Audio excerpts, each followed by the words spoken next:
Muy buenas noches, mis muy queridos y venerables hermanos todos. Un gusto saludarlos. Nos contamos ya un cúmulo de hermanos reunidos la noche de hoy. Muy agradecidos con todos por permitirnos coincidir. Muy agradecidos con nuestro queridísimo hermano Dante Aguilar, que siempre está presto a regalarnos su tiempo y sapiencia, que la noche de hoy nos va a agasajar con una charla, una conferencia sobre la masonería cristiana. Ya por ahí habíamos platicado en el transcurso de la semana con algunos hermanos y pues estaba la duda, ¿no? De qué íbamos a tratar la noche de hoy, pero definitivamente que nos va a dejar un gran sabor de neurona. Sin mayor preámbulo, vamos a concederle el uso del micrófono a nuestro querísimo hermano Dante para que pues, nos empieces a deleitar. Adelante, querido hermano. Eh, mi, mi hermano Agustín, muchas gracias. Antes de empezar, todos me escuchan bien, ¿verdad? Es correcto. Vale, voy a compartir pantalla. A ver, ¿cómo está aquí?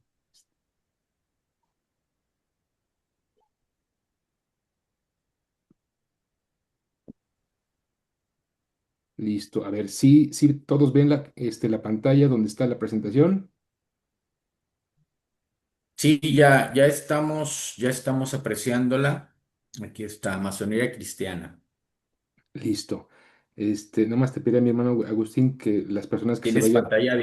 Tienes la pantalla dividida.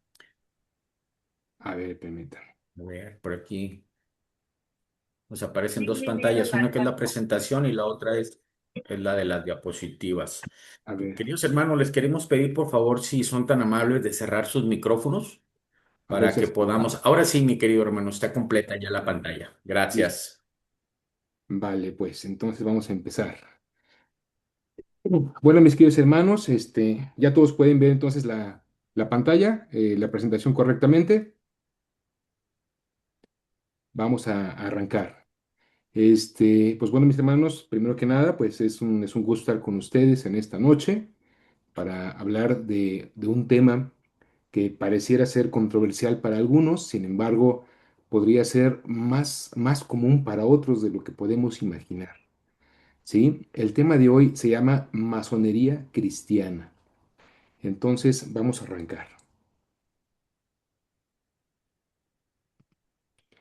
Antes de empezar esta plática, hay que aprovechar el comercial. Esta plática es patrocinada por Illuminati Arreos, su tienda de regalia. Y está especialmente dedicada para los queridos hermanos del Gran Preato Rectificado de Hispania, esos hermanos que practicamos el rito escocés rectificado, a donde quiera que se encuentren en toda Hispanoamérica. Pues bien, mis queridos hermanos, vamos a arrancar con una pequeña cita de uno de mis mentores y de los masones más estudiosos que he conocido en mi vida, que es Jean-François Barre. Y este hermano nos dice que el método histórico requiere distinguir con precisión y honestidad entre lo probado, lo probable y lo conjetural. ¿Listo? Y él mismo también nos dice algo, algo que puede generar ruido. La francmasonería fue en sus orígenes y ha permanecido cristiana. ¿Vale? Pero bueno, ¿a qué se refiere con esto? ¿Cómo es que la masonería es cristiana? Vamos a analizar históricamente por qué se dice que la masonería es cristiana. ¿Listo? Pues bien, nuestra historia de hoy, de esta noche, se va a remontar al siglo quinto. ¿Sí? ¿Por qué arrancamos acá en el siglo quinto? Porque es el periodo de la historia a donde el emperador Constantino I emite el Edicto de Milán. Perdón, eso es en el siglo cuarto. ¿Vale? En el 313 después de Cristo se otorga la libertad de culto en el imperio y los cristianos dejan de ser perseguidos. ¿Vale? Posteriormente se lleva a cabo el Concilio de Nicea en el 325 después de la era de Cristo para unificar criterios de la fe y finalmente en la segunda mitad del siglo IV el emperador Teodosio I producta el Edicto de Tesalónica de 380 a donde el cristianismo se convierte en la religión oficial de todo el imperio y en todas sus provincias. ¿Vale? En la antigua Roma, los Collegia Fabrorum, que todos hemos escuchado y que todos conocemos, eran Estos grupos de artesanos, particularmente los que se enfocaban en la construcción, ¿sí? Los que habían pasado de adorar al sol Invictus y a celebrar sus fiestas de la luz, que correspondían a los solsticios, dejando atrás al patrón que tenían en ese momento, que era Janus. Todos conocemos a Janus por los solsticios de verano y de invierno, ¿vale? En la antigua Roma, Janus eh, se conocía como el que protegía al gremio constructor. Y entonces ellos celebraban dos tipos de ceremonias o dos tipos de fiestas, porque Janus Ya se llegué, representa dile. como un dios bifronte. Por Ya allá llegué, dile. el micrófono prendido. Una de las caras correspondía a Janua Coeli, que era la puerta del cielo o la de San Juan Evangelista, una vez que se cristianizan todos en el imperio, ¿no? Y la otra puerta era Janua Inferni, ¿vale? Que correspondía a la puerta del infierno y que posteriormente se le asignó a San Juan Bautista. Hay que aclarar aquí que el infierno, esta puerta del infierno, no era el infierno que todos conocemos hoy de la tradición cristiana, porque el infierno, pues básicamente nace del imaginario de mi divino tocayo mucho tiempo después. En este caso se refería al Hades, ¿sí? Entonces, Janus, que era el protector de las antiguas cofradías de los Collegia Fabrorum, es desplazado por un proceso cultural que se llama sincretismo funcional, ¿sale? El sincretismo funcional lo que va a hacer es simplemente que por una correspondencia astronómica van a reemplazar a este patrono y van a asignar a los dos patronos cristianos que son Juan Bautista y Juan Evangelista, ¿sí? Cuyas fiestas correspondían en el mismo calendario para lo que anteriormente los paganos celebraban como los solsticios. Ahora ellos empiezan a rendir culto a San Juan y entonces empiezan ellos a celebrar las advocaciones de estos patronos. De esta manera, bajo el velo del cristianismo, los constructores de las catedrales continuaron rindiendo culto a las leyes de la geometría y al cosmos, ¿sí? Que en alguna vez fueron personificadas por Llano, pero que en adelante serían representadas por los patrones cristianos, ¿sí? De esta manera podemos entender que la cristianización y en este caso el sincretismo funcional no es una ruptura, sino es más bien una transformación, una mutación en la manera de preservar la forma, cambiando, perdón, de preservar el fondo, cambiando solamente lo que es la forma. Y de esta manera, Juan el Bautista adquiere el papel de guardián del solsticio de verano y protector de la iniciación técnica que las cofradías tenían para recibir a sus nuevos aprendices, ¿sale? Y preparar el camino que encarnaba los valores de la rectitud y de la disciplina que se exigía dentro del Collegia Fabrodo. Para el siglo V, vamos a experimentar uno de los fenómenos más trascendentes en la historia occidental, que es la caída del Imperio Romano de Occidente, ¿sale? En el año 395, el emperador Teodosio I divide el imperio en dos partes, Imperio Romano de Occidente e Imperio Romano de Oriente. Al dividir el imperio, tal vez sin saberlo, estaría sellando el destino final del Imperio Romano de Occidente, puesto que el Imperio Romano de Occidente, por esta fuerza de la historia y por las migraciones de los pueblos bárbaros, como los vándalos, los alanos, los godos y los visigodos, empezarían a llegar hacia las provincias romanas en la Hispania, en las Galias y también en la Britania romana. ¿Sale? Como el imperio ya tenía en ese momento crisis económica, crisis social por las guerras civiles internas, el asesinato de emperadores, y finalmente porque ya no era capaz de mantener todos los frentes bélicos y todas las fronteras del imperio, entonces empieza a perder fuerza, ¿no? A diferencia del Imperio Romano de Oriente, que se mantiene aislado del occidente por la distancia geográfica y protegido con mucha mayor riqueza y mucha mayor amplitud y pujanza. ¿Sí? Después de que cae el Imperio Romano de Occidente, el Imperio Romano de Oriente todavía durará 1000 años más. ¿Vale? Durante el Imperio Quinto, entonces tenemos este periodo de inestabilidad, tenemos invasiones y tenemos un evento que va a terminar con la moral romana, que es el saqueo por parte de los godos. El rey Alarico el Godo saquea Roma en el año 476 y posteriormente el último emperador, Rómulo Augustulo, es depuesto a los 14 años por un jefe bárbaro. ¿Sí? Y eso marca el fin del Imperio Romano de Occidente. Cuando el Imperio Romano de Occidente cae, empieza este periodo que algunos historiadores consideran como de oscuridad, porque llegó también el punto en el que incluso los pueblos olvidaron cómo levantar paredes y cómo levantar ladrillo sobre ladrillo. Entonces, es un periodo en el que se va a perder mucho conocimiento, pero en el que también va a haber grupos que lo van a preservar, sobre todo los intelectuales romanos se van a refugiar allí en el Bósforo, se van a ir a Constantinopla y entonces el Imperio Romano de Oriente se va a constituir como una caja fuerte del conocimiento, mientras que en Europa, en la parte occidental, aquellos grupos de constructores se van a refugiar hacia el norte de Italia, ¿sí? En lo que hoy se conoce como, bueno, lo que era conocido como la Lombardía.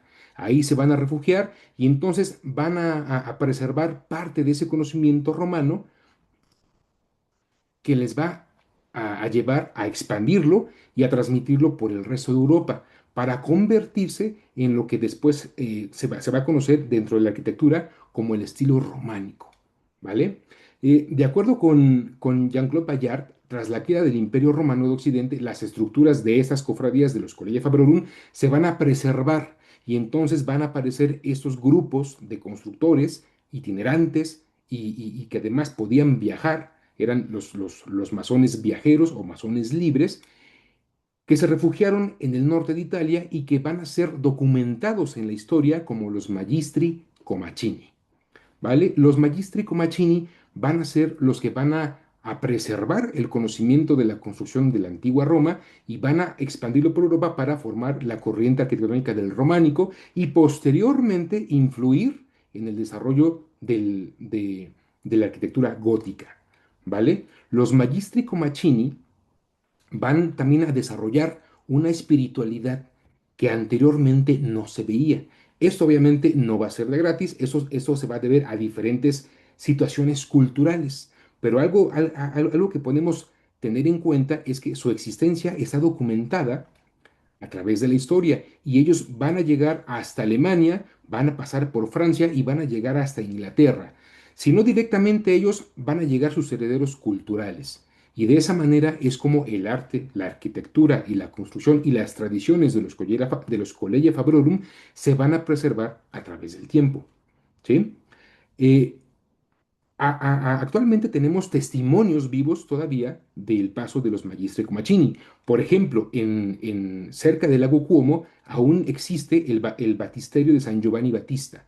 Este batisterio preserva el arte románico y tiene una forma octogonal, porque las cofradías de la Edad Media utilizaban la forma octogonal para representar, en ese caso, el octavo día o la resurrección.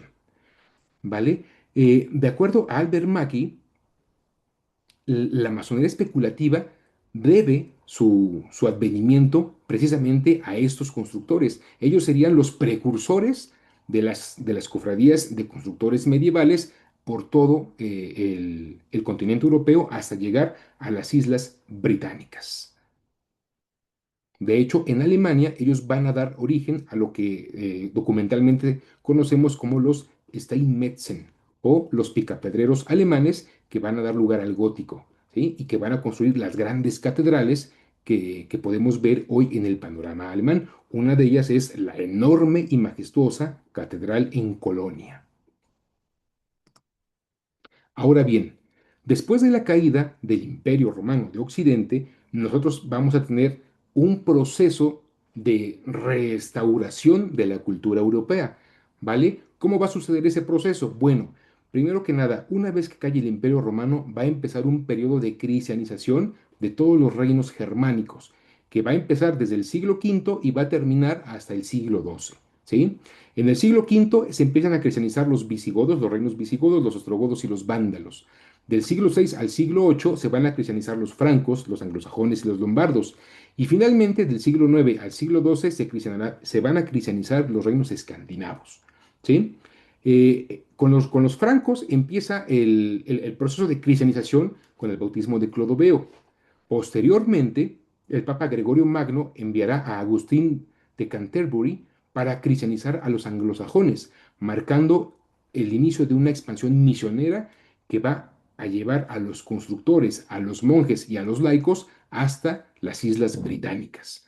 ¿Sí? Porque recuerden que cuando cae el Imperio Romano, los Collegia Fabrorum que existían en Britania también desaparecen, porque ya no había quien protegiera la frontera romana de las invasiones de los daneses y los vikingos. Entonces desaparecen los Collegia Fabrorum y va a ser hasta esa migración llevada por Agustín de Canterbury, cuando vamos a ver otra vez constructores medievales que regresan a las Islas Británicas para poder empezar a levantar los castillos y las abadías, ¿vale? Posteriormente, Carlomagno va a introducir el cristianismo a sangre, a fuego y a fuerza por todos los reinos germánicos del norte, ¿sí?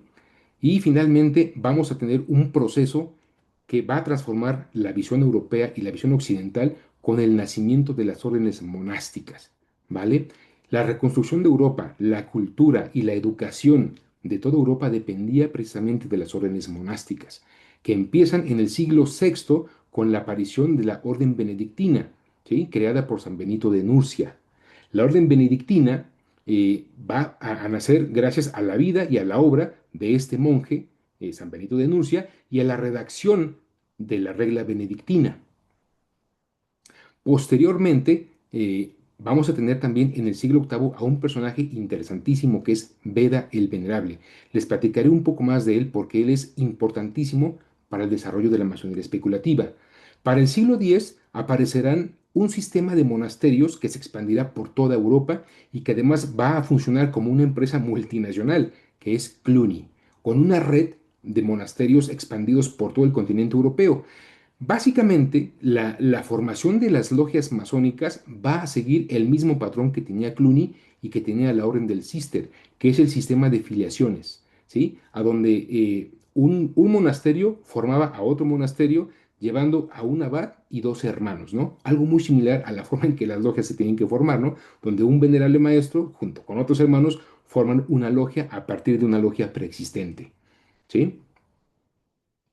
Y finalmente, en el siglo XI va a aparecer la Orden del Císter. La Orden del Císter se funda oficialmente el 21 de marzo de 1098 por un monje llamado Robert de Molesmes, ¿sí? Que va a retomar la regla benedictina para formar una nueva orden mucho más apegada a la vida espiritual, pero retomando también la vida del trabajo. ¿Por qué? Porque anteriormente las abadías que pertenecían al sistema de Cluny habían tenido una expansión significativa, pero también se habían llenado, por así decirlo, de opulencia y de frivolidad.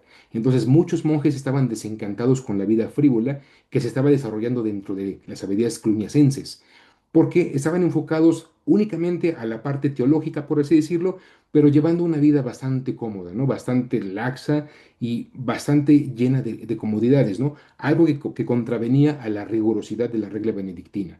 Entonces, esos monjes van a salir de Cluny y van a formar una nueva orden que va a tener como objetivo retomar la vida espiritual y volver a retomar el trabajo. Esto va a ser significativamente importante para el desarrollo y la expansión de las cofradías de constructores. ¿Por qué? Porque va a ser la orden cluniacense la que va a permitir la entrada de una serie de personas que no están ordenadas dentro de la vida monástica, pero que van a acabar incorporándose a a la vida religiosa sin tomar los votos formales. Esos van a ser los conversos y los hermanos legos. Básicamente, los masones que hoy conocemos como masones especulativos tienen a sus antecesores precisamente en los hermanos legos, ¿sí? En lo referente a los artesanos, durante el siglo X, los monjes benedictinos destacaron como patrones, pero no como ejecutores. Entonces, ¿qué pasa cuando aparece la orden del Cister? Esta orden tiene un impulso brutal en toda Europa y se va a empezar a expandir, va a empezar a formar abadías y monasterios por toda Europa. La orden del Cister tenía muy buenas relaciones con el Papa, tenía muy buenas relaciones con los nobles y con los reyes europeos, y de esa manera va a lograr una estabilidad como nunca se había visto antes, sembrando abadías por toda la geografía europea y también en la geografía inglesa. En el seno de las abadías del Cister vamos a tener a estos hermanos conocidos como hermanos legos, ¿vale? Que también se van a llamar frailes cooperadores o conversos. ¿Quiénes son los cooperadores? Eran los miembros profesos de una comunidad religiosa que a diferencia de los clérigos no recibían las órdenes sagradas, es decir, no tenían votos monásticos, porque se convertían a la vida religiosa ya, digamos, entrados en la vida adulta desde la vida secular. No empezaban desde niños, ¿sí? Los clérigos, a diferencia, empezaban desde niños y se les conocía como fratres oblati o fratres nutriti. Esos niños que ingresaban a los conventos muchas veces era porque las familias no tenían con qué darle sustento a los hijos y los iban a dejar a los conventos. Esos niños crecían desde pequeños y terminaban siendo sacerdotes.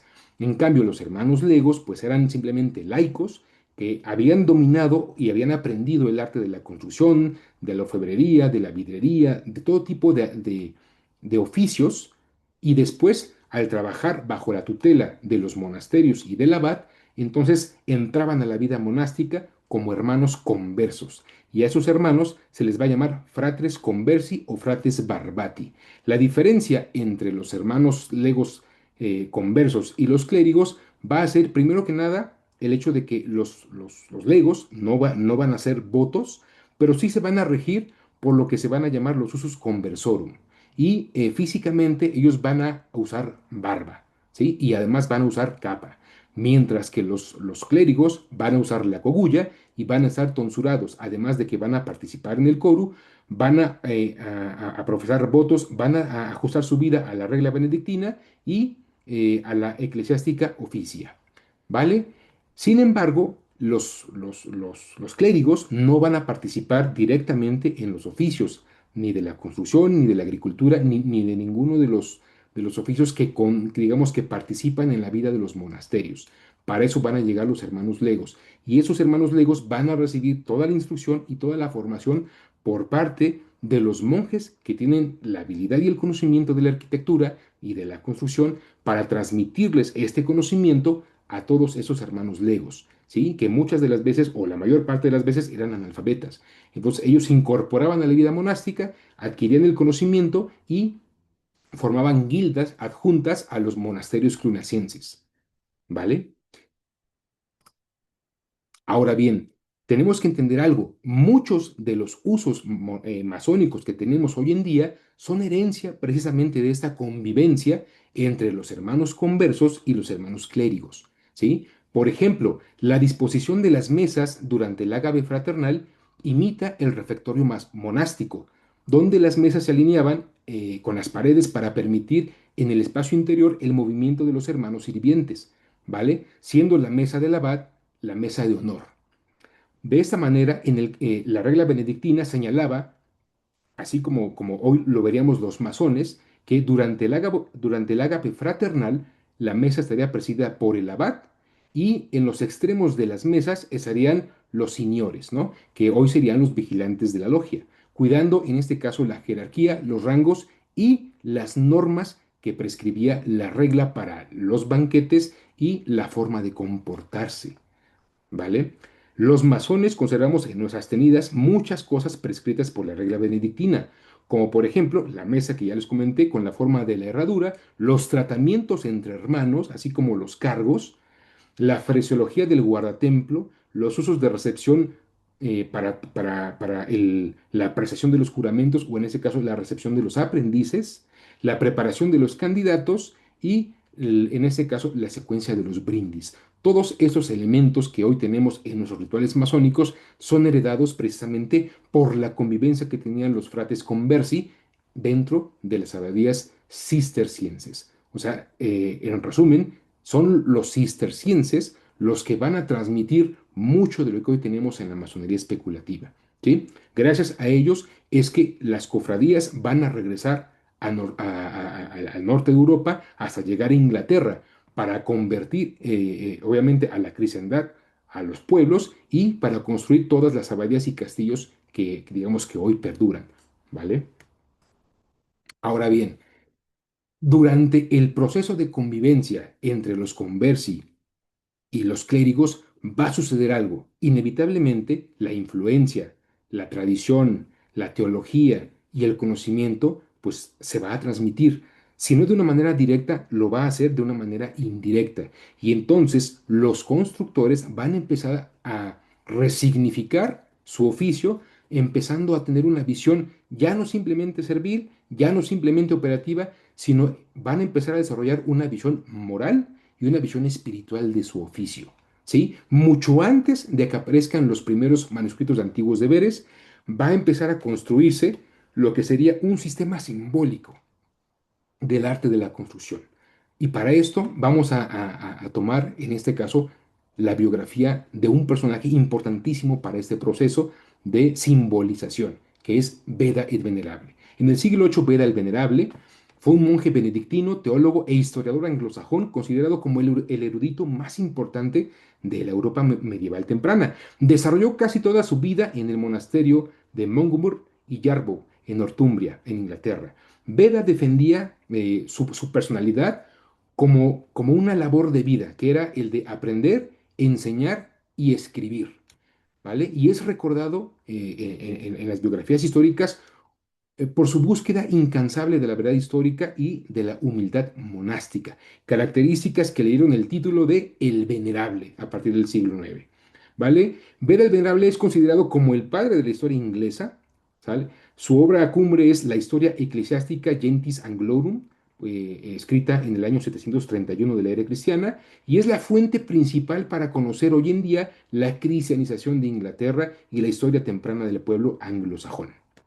¿Vale? También es, por así decirlo, el pionero en una obra que se llama De Temporum Ratione, que es a donde se va a establecer el Anno Domini o la era cristiana, ¿no? Para poder, digamos, calendarizar el tiempo.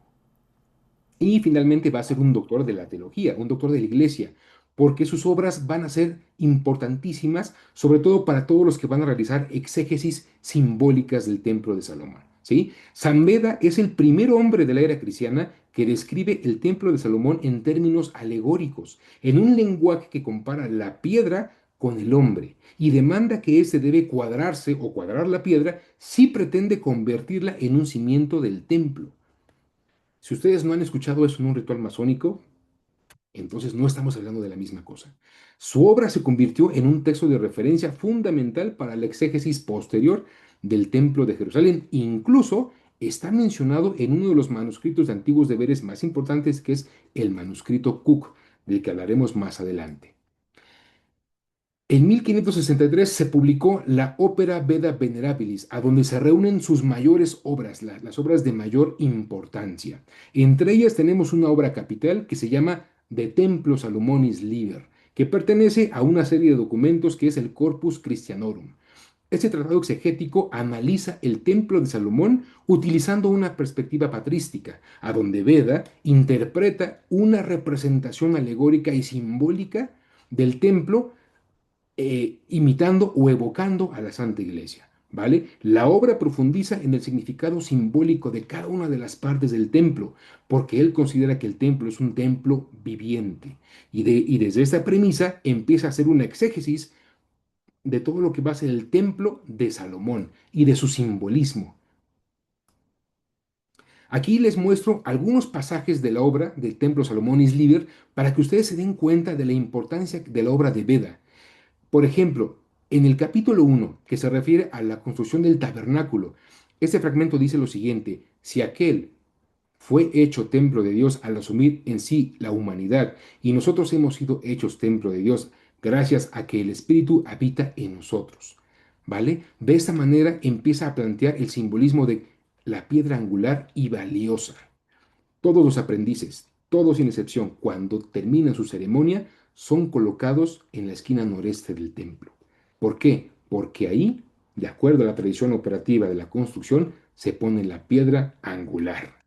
Entonces, desde esta manera empezamos a relacionar lo que en la masonería especulativa tenemos como el simbolismo de la piedra angular. Después, en el Templo Salomón Liber, capítulo 4, que dice, ¿con qué piedras fue hecho el templo? Dice lo siguiente: a tales piedras, en verdad, se manda que primero se las cuadre y así cuadradas se las ponga como fundamento, ¿vale? Pues todo lo que ha sido cuadrado, de cualquier manera que se lo tumbe, siempre permanecerá firme, porque así se asimilan los corazones de los elegidos, mientras que sin importar ninguna adversidad pueden ser apartados de la rectitud de su estado, mostrando el imperio de la justicia, cuasi mostrando la forma de la escuadra. Hay rituales masónicos que hablan de escuadrar la piedra, de escuadrar el corazón, ¿sí? Como una de las principales misiones del trabajo masónico. Y finalmente, en el apartado que dice con qué piedras fue hecho el templo, en el capítulo 4, menciona lo siguiente: por consiguiente, fueron los Ghiblis, o los Ghiblios, o los Ghiblim, según los hayan escuchado, los que prepararon maderas y piedras para la construcción del edificio, por lo que en hebreo se pone Gebel o Gebal, que se traduce por definidor o delimitador, también se traduce como cortador de la piedra, vocablo que adecuadamente conviene a quienes preparan los corazones de los hombres para el edificio espiritual, el cual se construye con las virtudes. ¿Sí? Los hermanos o que han tomado el arco real seguramente van a relacionar esta frase a una muy similar que van a tener en su ritual, ¿no? Que habla sobre ese edificio que se construye en los cielos, que no se construye con las manos y que es eterno en los cielos. He ahí la importancia de la obra de Beda el Venerable.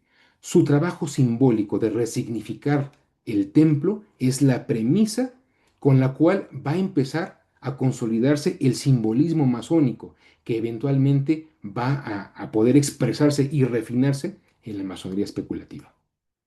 Ahora bien, en el año 1066 va a ocurrir un evento sumamente importante, como pocos hay en la historia, y es la batalla de Hastings. La batalla de Hastings va a ser un evento crucial en el que va a participar el rey Harold II de Inglaterra, el último rey anglosajón, y el duque de Normandía, Guillermo el Conquistador. Esta batalla va a definir la cultura europea y sobre todo la cultura inglesa, porque es en esta batalla a donde el último rey sajón es derrotado. Y entonces comienza un periodo que dura 300 años, un periodo que va a cambiar toda la estructura, toda la cultura, el lenguaje, las tradiciones, todo en Inglaterra. ¿Sí? ¿Por qué? Porque al vencer al rey Harold II va a empezar el dominio normando de Inglaterra. ¿Sí? Los normandos introdujeron el feudalismo francés, una vez vencidos a los anglosajones, alterando el idioma. Actualmente, el 70% de las palabras del inglés tienen raíces francesas o, en este caso, franco-normandas. La arquitectura de Inglaterra después de la batalla de Hastings va a ser la arquitectura románica, ¿sí? Y va a empezar el proceso de construcción de todos los castillos y todas las abadías que hoy aún existen, ¿sí? La estructura social se va a transformar y entonces para afianzar el poder de los normandos se van a construir los castillos que van a tener el dominio militar y posteriormente el dominio cultural, ¿sí?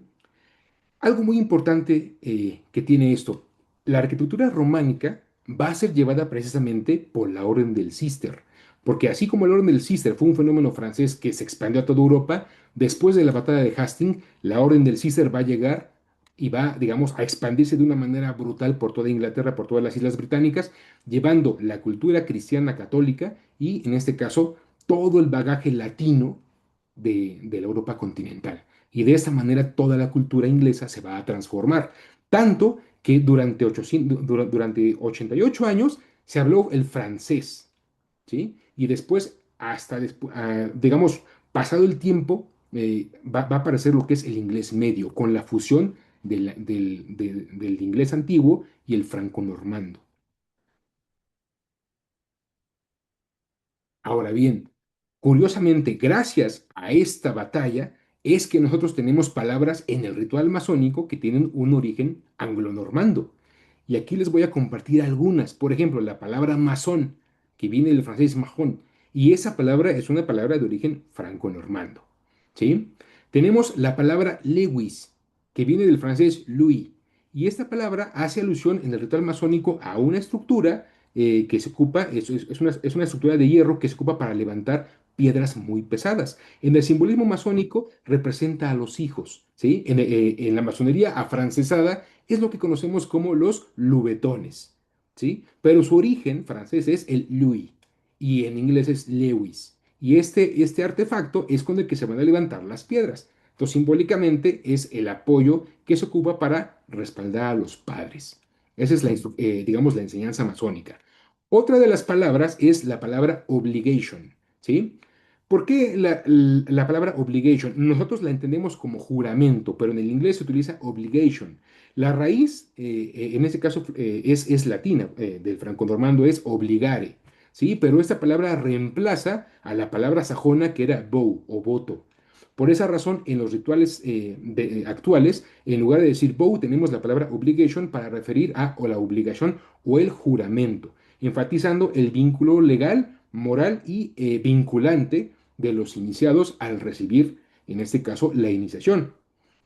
Y ahora vamos a tener dos de las palabras anglonormandas, o de origen anglonormando, más interesantes, que es la de Tyler y la de Cowan, ¿vale? El Tyler viene del francés Teliur, y podemos apreciar una extraordinaria representación aquí que le estoy mostrando. Es una representación pictórica del Tyler. Normalmente en las logias masónicas, el Tyler es lo que conocemos nosotros en español como el guardatemplo. La joya del guardatemplo es una espadita y normalmente pues, el guardatemplo tiene una espada, ¿sí? ¿De dónde viene este oficial? ¿Cuál es su origen? Bueno, pues viene precisamente de este origen anglo-normando y el Tyler tenía como función principal la de pues, cuidar las instalaciones. ¿A qué voy con esto? El Tyler era el oficial que se encargaba de tejar las instalaciones para que no se filtrara el agua. O sea, Tyler viene de teja. Entonces, pues básicamente era el oficial que se encargaba de ver que todo estuviera adecuadamente para las reuniones de la logia, ¿sí? Cuidando que no hubiera profanos o fisgones y que en este caso no hubiera filtraciones de agua. Digamos, lo de Tellur viene de ahí, de Texas. Acá ustedes van a ver una representación pictórica de una obra muy hermosa que se llama Proverbios neerlandeses de 1559 del pintor flamenco Peter Bruegel. Acá ustedes van a poder ver dos cosas muy interesantes. Con la flecha verde van a ver un techo que no está tejado, ¿sí? Y con la flecha roja ustedes van a ver un ojo fisgón. Y abajo del ojo fisgón van a ver la silueta de unas tijeras. ¿Por qué la silueta de unas tijeras? Porque en la masonería anglosajona hay una expresión que se llama cut the corners, ¿sale? El cut the corners es cortar las esquinas, ¿sí? Para hablar de, digamos, en lugar de decir llueve o hay profanos o no sé, pájaros en el hambre, la expresión es decir se cortan las esquinas, ¿no? Para hablar de alguien que no es de confianza. O sea, de hablar de un profano, de alguien que no está iniciado. Por esa razón están las tijeras, porque hacen alusión a esa expresión de cortar las esquinas. Eh, en la obra de Robert Davis nos dice, por ejemplo, que el ojo profano era básicamente lo que correspondería a una persona no iniciada, ¿sí? Que en este caso va a ser un kowan. Ahora, ¿qué es un kowan? La palabra kowan es un término puramente masónico que hace alusión a un intruso o a un fisgón y no se encuentra en ninguno de los manuscritos de antiguos deberes de los francmasones ingleses anteriores al siglo XVIII. ¿Por qué? Porque la palabra es anglo-normanda. No obstante, su origen con toda seguridad proviene de Escocia, puesto que aparece documentada en el manuscrito Shaw de 1598, a donde se menciona que ningún maestro o compañero del oficio reciba a ningún Cowan para trabajar en la sociedad o en la cofradía, ni envíe tampoco a ningún sirviente para trabajar con Cowans.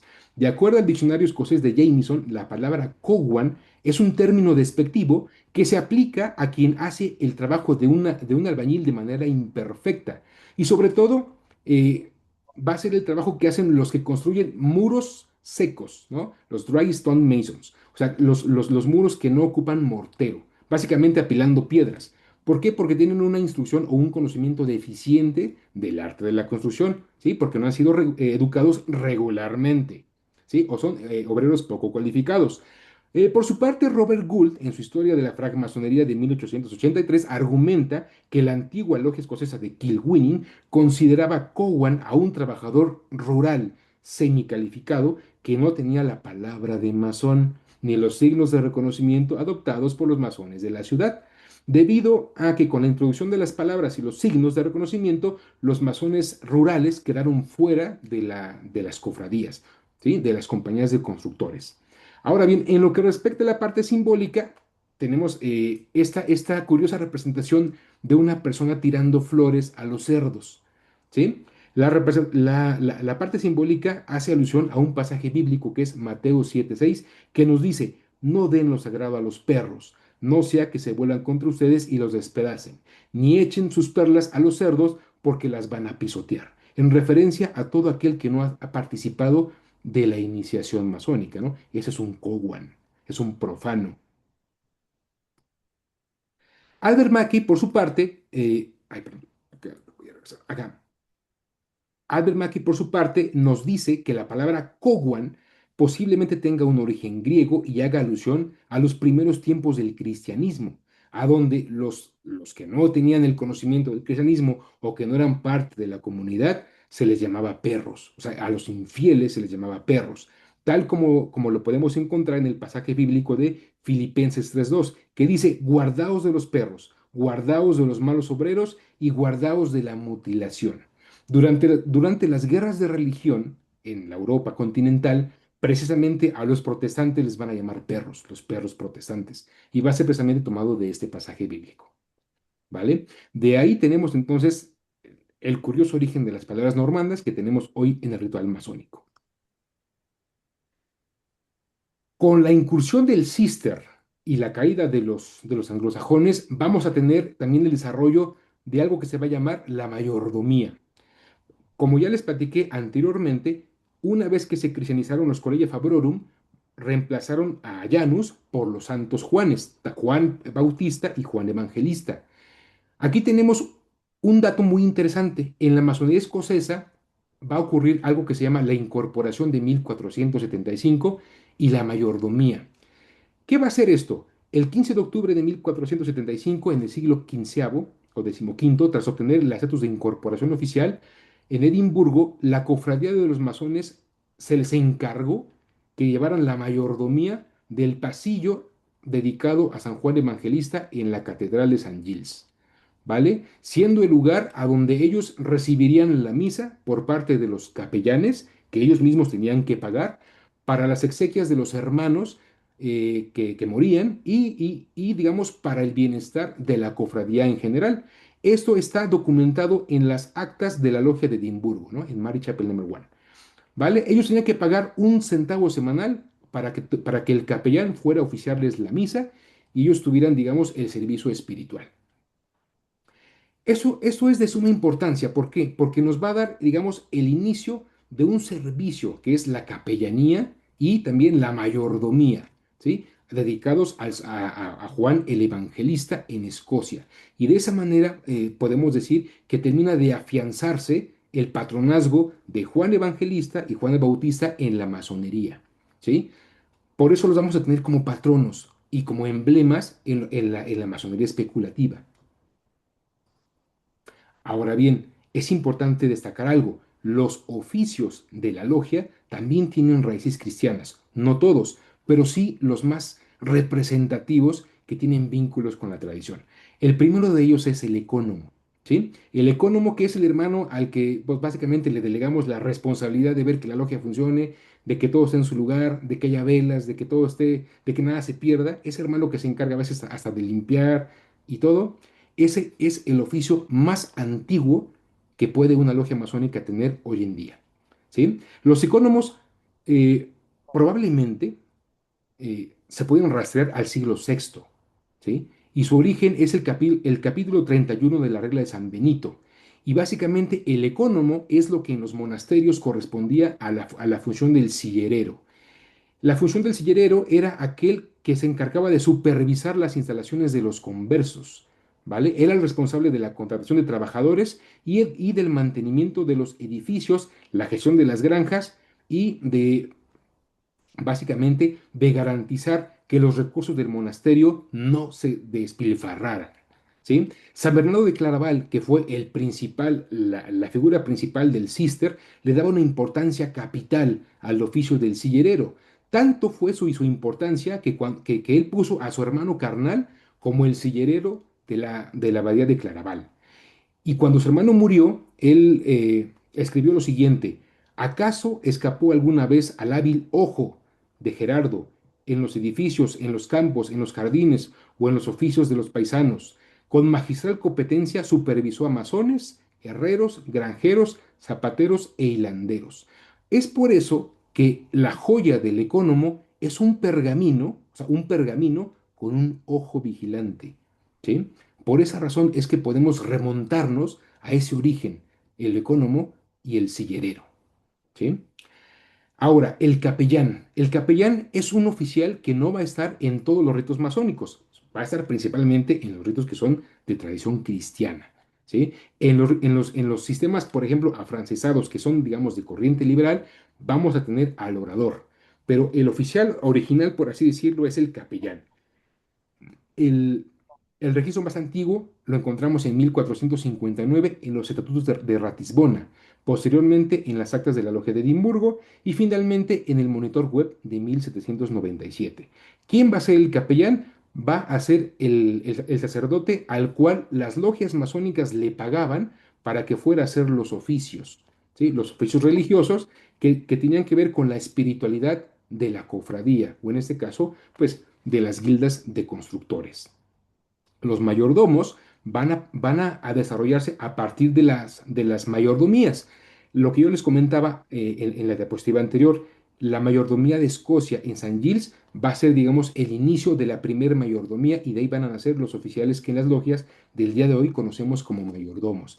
¿Quiénes son los mayordomos? Los oficiales que se encargan de, pues básicamente, de organizar los banquetes masónicos, ¿no? Durante los brindis dedicados a los santos patronos o a los solsticios, como hoy lo podemos manejar, son los mayordomos los que se van a encargar de asistir, de repartir la comida y de repartir la bebida. Esa es su función original.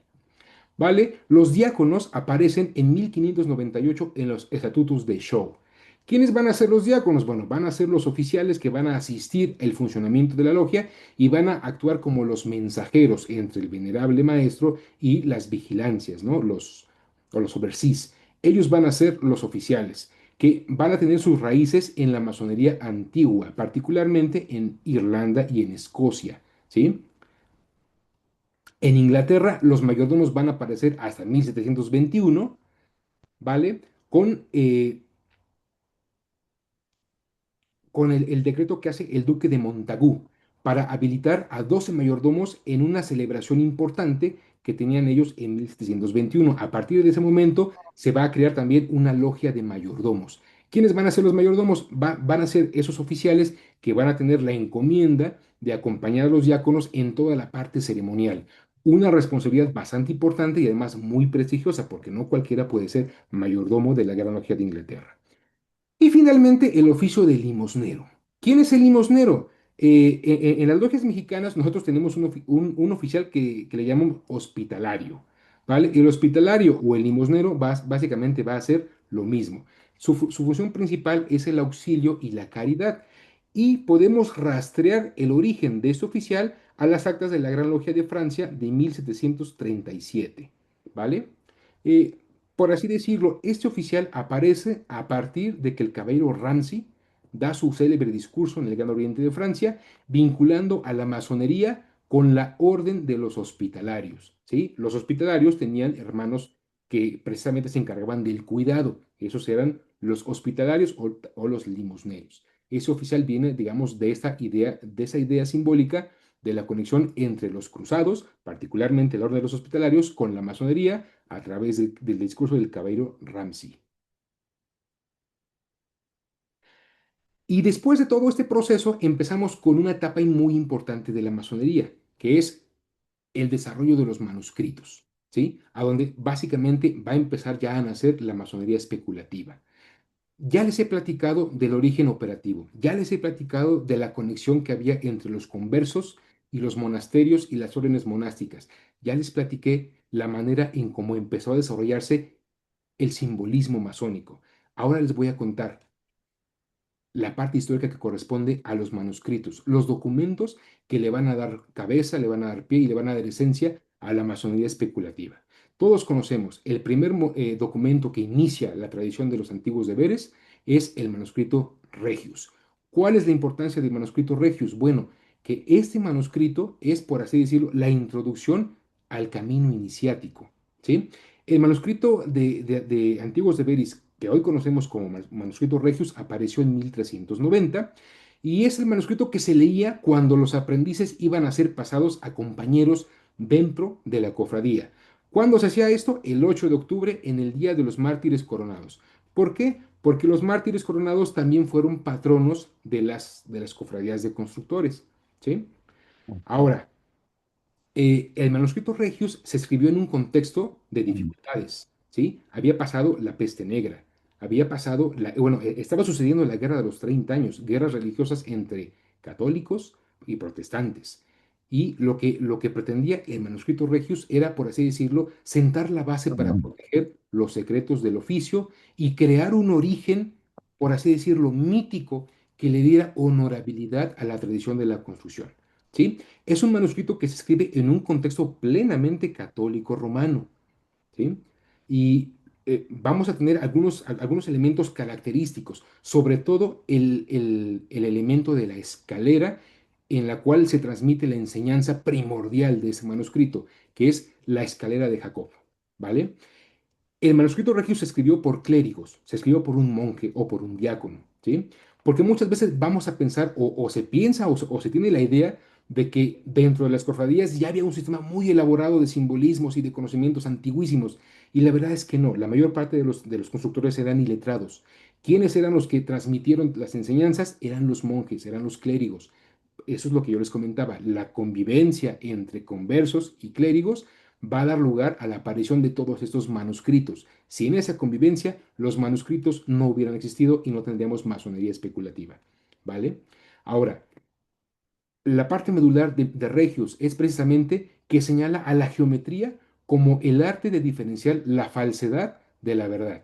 Y empieza introduciendo un fragmento muy interesante que dice, por la alta gracia del cielo, Euclides, a quien atribuye el origen de la geometría, fundó las siete ciencias, el trivium y el quadrivium, ¿vale? Y quien de estas ciencias se pueda servir, podrá alcanzar el cielo. Es decir, el manuscrito Regius está sugiriendo un uso filosófico de las siete ciencias liberales, ¿no? No nada más operativas, sino dándoles un toque filosófico. Y de esa manera es como Regius introduce un elemento que va a ser considerado como místico, ¿sí? Espiritual, y que va a buscar llevar el arte de la construcción hacia un arte más elaborado, más trascendente, que es la construcción del hombre, ¿no? Del corazón del hombre, con todo lo que ya les había contado, en este caso de Veda, porque también citan a Veda el Venerable, ¿no? Hay una influencia de este pensamiento de resignificar el oficio. Es el documento de antiguos deberes más antiguo. Después tenemos en grado de importancia al manuscrito Cook. ¿Cuál es la importancia de ese manuscrito? Bueno, que es el primer documento de antiguos deberes a donde vamos a encontrar el término especulativo, ¿sí? De ahí viene lo de masonería especulativa, viene de acá. Aquí aparece el término especulativo, ¿no? Speculum, de imitación, ¿sí? En ese manuscrito se intenta elevar el oficio de la construcción de una tarea simple a una dignidad intelectual y científica. ¿Por qué? Porque va a introducir un mito acerca de la transmisión del conocimiento, a donde el mito habla de dos columnas que se construyen para soportar el agua y soportar el fuego. Y esas columnas van a ser encontradas o redescubiertas por dos sabios de la antigüedad, Hermes y Pitágoras. ¿Sí? Hermes representando la filosofía hermética y Pitágoras el pensamiento matemático, ¿vale? Esos dos elementos van a constituir una visión intelectual y mucho más científica que va a ser de completo interés para los masones ilustrados que van a constituir o que van a formar la Gran Logia de Londres de 1717 y que van a tomar a este manuscrito en particular como la base de las constituciones de Anderson de 1723. ¿Sí? Ahora bien, habla también de un mito de transmisión del conocimiento, es decir, habla de cómo el origen ancestral de la masonería se remonta desde Egipto, empezando con Euclides y digamos, con la creación de la geometría, después a Jerusalén con el arte de la construcción salomónica, después en Francia, donde los gremios fueron protegidos por Carlos Martel, hasta llegar a Inglaterra con el célebre rey cristiano conocido como el rey Atelsan, el primero que organizó a la comunidad masónica, o en este caso que creó la primera asamblea y les dio las primeras constituciones antiguas o las constituciones York. ¿Vale? Esa ruta del conocimiento es la que le va a construir un legado honorable. y de la cual Anderson va a tomar y expandir para poder crear, en este caso, las constituciones de Anderson. Y finalmente, refuerza la masonería especulativa preexistente. ¿Cómo la refuerza? Pues porque el contenido que cita este manuscrito, a donde aparece Isidoro de Sevilla, Flavio Josefo y Beda el Venerable, obviamente lo que nos da a entender es que este documento no fue escrito por personas de baja cultura, sino por personas que tenían acceso a las bibliotecas benedictinas, acceso a las bibliotecas del Cister y que estaban versados en la teología y en la historia, o sea, es decir, a los clérigos. Que estaban desarrollando un pensamiento mucho más elaborado para la época y que de esta manera reforzarían la idea de que la masonería especulativa no nace específicamente con la logia, con la Gran Logia de 1717, sino de que ya había un antecedente, ¿no? Un desarrollo simbólico que se fue refinando con el paso de los siglos, ¿sí? Desde el siglo VIII hasta el siglo XVII. Y finalmente, acá les presento un manuscrito que es mucho más tardío, que de hecho es de 1710, o sea, básicamente está a nada de la aparición de la Gran Logia de Londres de 1717, pero que se caracteriza por ser un manuscrito plenamente cristiano, a donde básicamente va a haber una bifurcación del pensamiento, ¿sí? Acá lo que tenemos es un manuscrito confesional, completamente confesional, que vincula la tradición de la construcción operativa de los masones con la cristiandad. ¿Sí? Acá va a haber cosas muy interesantes, pero les comparto solamente un fragmento de lo que va a ser el catecismo. Este manuscrito de 1710 introduce ya lo que son los catecismos en forma, por preguntas y respuestas. Y vamos a tener algunos elementos interesantes, como por ejemplo que dice, ¿qué escalera tuvieron para construir el templo? Y es la escalera de Jacob, ¿no? ¿Cuántos peldaños tenía? Tres. ¿Quiénes eran? El Padre, el Hijo y el Espíritu Santo. Más adelante dice, ¿cuál fue la mayor maravilla que viste o que vista o oída en el templo? Que Dios fue hombre y un hombre fue Dios. María fue madre y no obstante fue virgen. O sea, era un manuscrito masónico que básicamente transmitía una visión completamente cristiana. ¿Sí? Obviamente el manuscrito que se utiliza para consolidar la formación de la Gran Logia de Londres es el manuscrito Cook, ¿sí? Tomando un giro completamente distinto y completamente alejado de esa tradición cristiana que había sido mantenida y desarrollada a través de los siglos. ¿Sí? Sin embargo, la tradición cristiana en los manuscritos antiguos de Beres va a estar presente durante 600 años, empezando en el siglo XIV con el manuscrito Regius en 1390 hasta el manuscrito Kraus de 1806, una fecha ya sumamente tardía. Seguían habiendo manuscritos de antiguos deberes a donde se empezaba con una plegaria cristiana que hacía alusión a la Santa Trinidad, ¿vale? ¿Qué es lo que nos está diciendo eso? Lo que nos está diciendo esto es que la masonería tuvo fuertes raíces cristianas y que en un punto de su historia, en un punto de su formación, tomó un giro diferente. ¿Cuándo fue ese giro diferente? Pues cuando empiezan los problemas religiosos, ¿sí? ¿Cuándo empiezan esos problemas religiosos? Empiezan con la Reforma Protestante, ¿sí? Aquí vamos a tener que en Europa continental van a ocurrir desde el siglo XVI al siglo XVII una serie de conflictos terribles que empiezan con la Reforma Protestante y van a desencadenar conflictos armados, como la Guerra de los 30 años, la Guerra de los 30 años, hasta la Revolución Gloriosa de Inglaterra. Aunque va a haber intentos de pacificar y de conciliar la, la convivencia entre protestantes y católicos, sin embargo, no va a ser fácil, no va a ser un proceso fácil. Y esos conflictos religiosos van a llevar y van a moldear la necesidad de consolidar una fraternidad a donde el conflicto religioso no sea un motivo de separación. Es por eso que la masonería especulativa toma una dirección completamente distinta y se va a bifurcar en dos.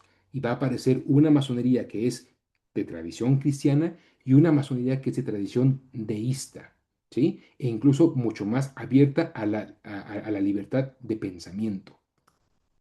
¿Cómo lo vamos a ver? Pues con la publicación de las constituciones de Anderson. ¿Cuándo va a suceder esto? En 1723. Aquí les muestro un extracto de las constituciones de Anderson de 1723 que hablan acerca de Dios y de la religión, a donde nos dice que un masón está obligado por su compromiso a obedecer la ley moral y si comprende correctamente el arte, nunca será un ateo estúpido ni un libertino irreligioso. Por bien que en la antigüedad los masones tenían el deber en cada país o nación que fueran de la religión de ese país o esa nación, cualquiera que fuera. Sin embargo, ahora se considera más conveniente obligarlos a seguir esa religión en la que todos los hombres concuerdan, dejando a cada uno sus propias opiniones. Es decir, que se distinga por ser hombres buenos y veraces. De esta manera es como nosotros vamos a tener la introducción de la tolerancia religiosa y la forma en que la masonería va a ser ese espacio a donde los hombres que anteriormente hubieran estado distanciados, aquí pueden encontrarse. ¿Sí? Vamos a tener la primera publicación que va a hablar de la tolerancia y una segunda en 1738 a donde se va a reafirmar la libertad absoluta de conciencia, ¿no? De pensamiento. Pero vamos a tener también el lado cristiano, ¿no? Los ritos masónicos cristianos. Un ejemplo clarísimo de esto es que las constituciones empiezan haciendo evocación al gran arquitecto del universo. ¿Y qué es el gran arquitecto del universo? Pues no es otra cosa más que un concepto que introduce Calvino en su comentario del Salmo 19, a donde él va a hablar acerca de un arquitecto supremo, creador de todo el cosmos, de todo el universo, de todo el orden que hay, y que si el hombre tuviera la conciencia de ver hacia los cielos, podría entender que los cielos hablan acerca de la gloria de este creador universal. Sin embargo, al ser digamos, un protestante calvinista y presbiteriano, quien va a recibir este concepto es otro pastor que conocemos como Anderson. Anderson toma de Calvino la idea del gran arquitecto del universo para construir ese concepto que es ecuménico en sus constituciones y que va a permitir que personas de diferentes credos y de diferentes pensamientos puedan convivir y de esa manera puedan hacer la fraternidad que hoy conocemos como la masonería especulativa institucional. ¿Vale?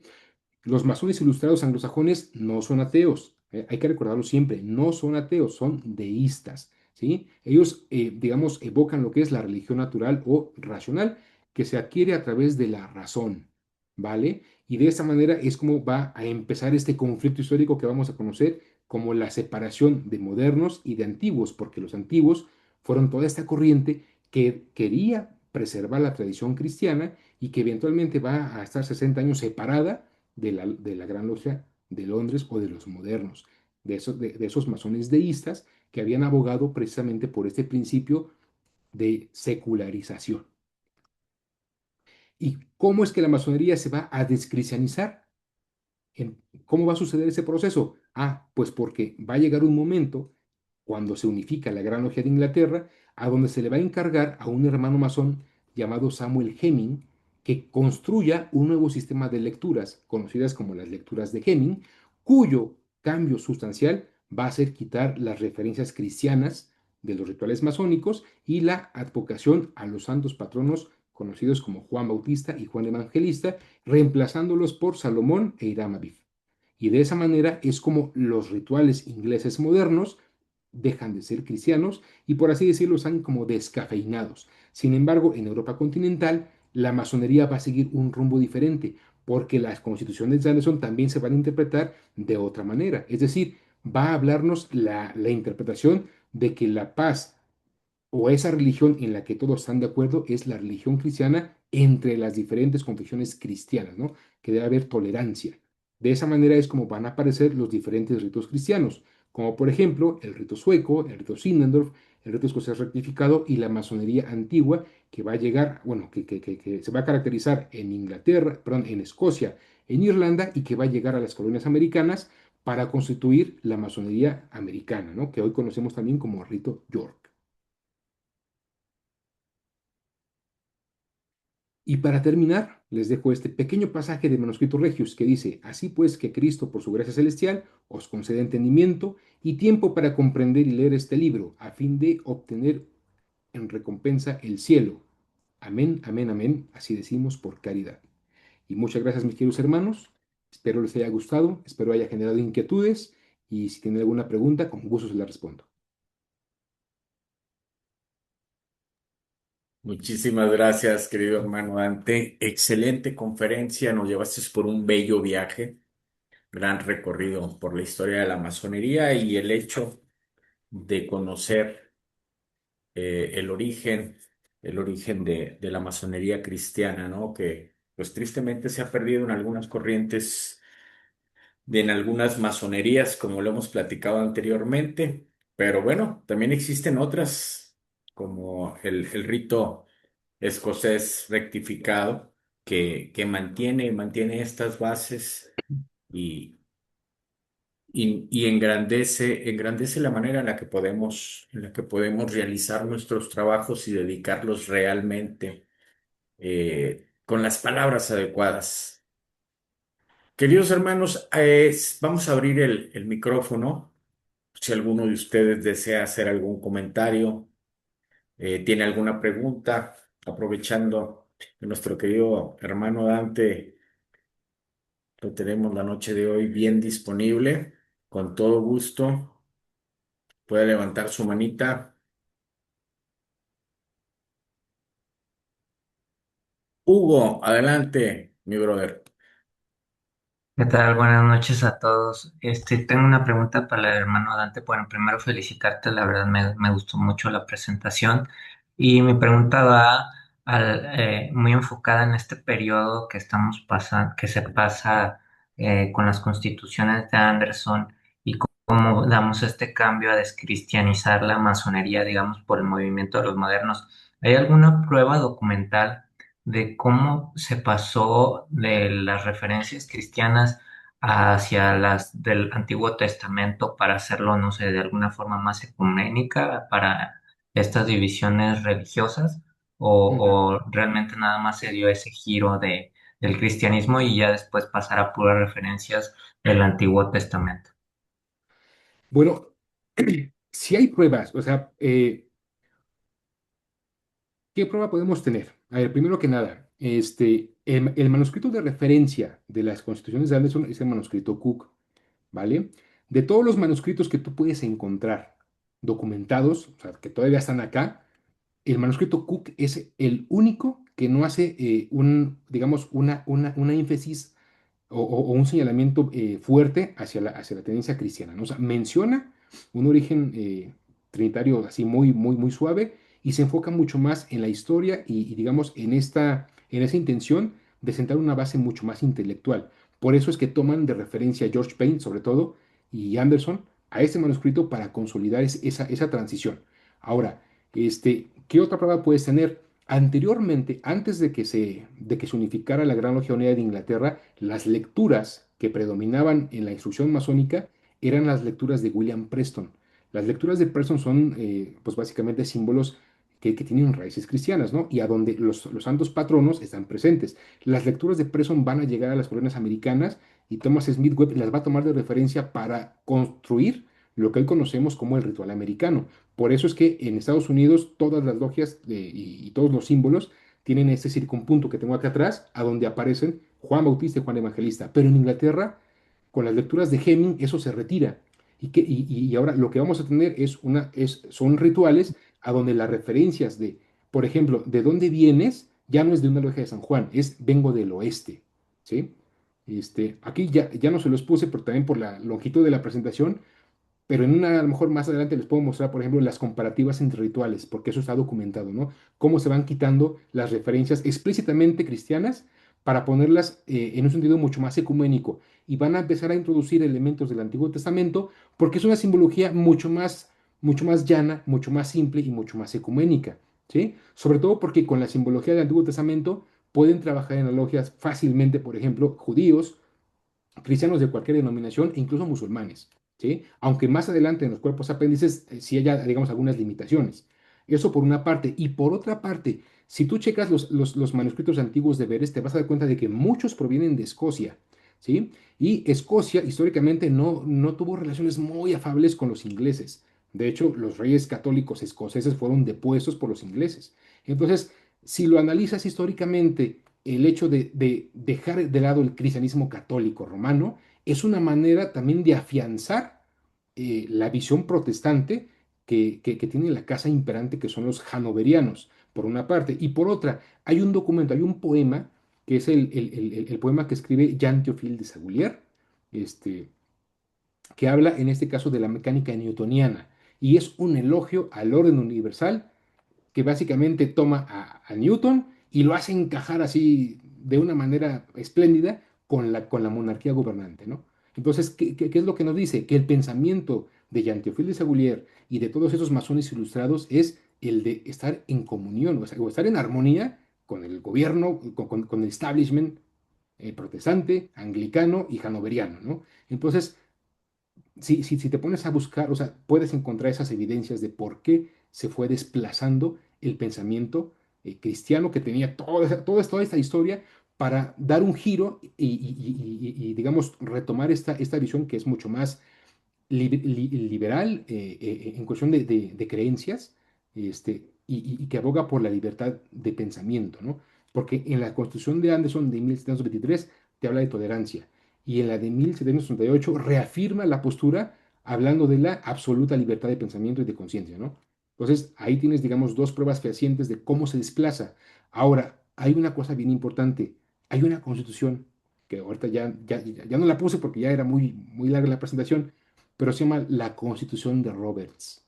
Y la Constitución de Roberts se publicó bueno, se publicó básicamente un año antes de la de 1723. O sea, es de 1722 y esta Constitución era cristiana.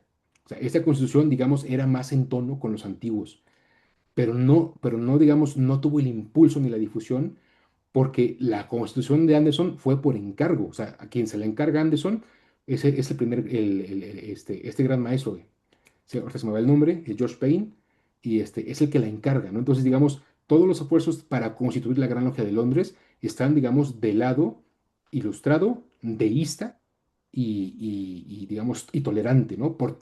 También por el contexto de guerras religiosas que habían tenido en Europa, como la guerra de los 100 años, los 30 años, los 80 años, y también los conflictos entre calvinistas y católicos anglicanos. Entonces, por esa razón se le da preeminencia a la constitución de Anderson y se deja de lado a la constitución de Roberts. Si no hubiera sido por esa situación y si hubiera retomado, por ejemplo, la de Roberts, hoy en día la constitución fundacional sería esa, la constitución de Roberts y no la de Anderson.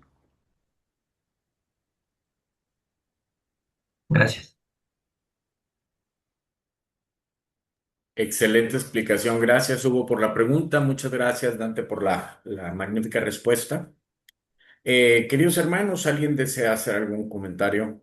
Con todo gusto, confianza, levante su manita, active su micrófono.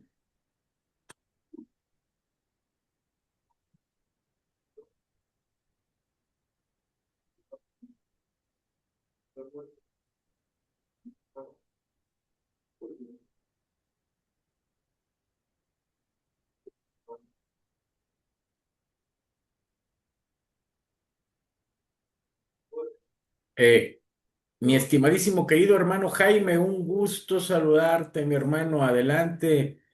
Gracias por Eh, acompañarnos la noche de hoy. Hola, querido Jaime, qué gusto. Muchas gracias, un gran honor, un deleite, Dante, siempre escucharte eh, tan bien sustentado todo lo que comentas. Oye, yo tengo una pregunta. Dijiste que los problemas religiosos o los cambios religiosos habían sido a partir de Lutero, ¿verdad? Ujú, Yo había leído Pero no, y no sé qué es antes o qué es después, ¿eh? Sinceramente. No es ujú, una pregunta mañosa, así, tramposa o que pretenda poner obstáculo. Había leído que fue a partir de la condena de la Iglesia Católica a los judíos, ¿no? Que hubo esos cambios. ujú. ¿Cómo está la cosa? ¿Qué fue primero? ¿O qué influyó más? ¿O cómo está? Bueno, sobre la condena a los judíos, te quedo mal, Jaime. Ay, sí, no sé. No lo había checado. Yo, digamos, empiezo a trazar este proceso a partir de la reforma. No sé, por ejemplo, si en este caso el tema de los judíos también haya influido. Lo que sí, por ejemplo, es que desde la reforma, o sea, aparecen los protestantes y van a aparecer las diferentes ramas, ¿no? Entre ellos los calvinistas. Entonces, pues uno de los choques más fuertes que tiene en este caso Roma es precisamente con los calvinistas y con los hugonotes en Francia, ¿no? Las diferentes persecuciones es lo que va a generar ese conflicto y la separación también del Sacro Imperio Romano Germánico. Entonces va a haber, o sea, es una situación muy, muy compleja entre el Santo Imperio Romano Germánico, los estados pontificios y básicamente todos están inmersos en esos conflictos de religión hasta que, digamos, se van apaciguando, ¿no? Hay por ahí un principio que los masones seguían, a ver si por acá lo tengo, siempre se me olvida el nombre porque está en latín, pero podría ayudarnos a esclarecer esto. Déjame rápido lo busco aquí en la presentación. Mm, Bueno, a ver.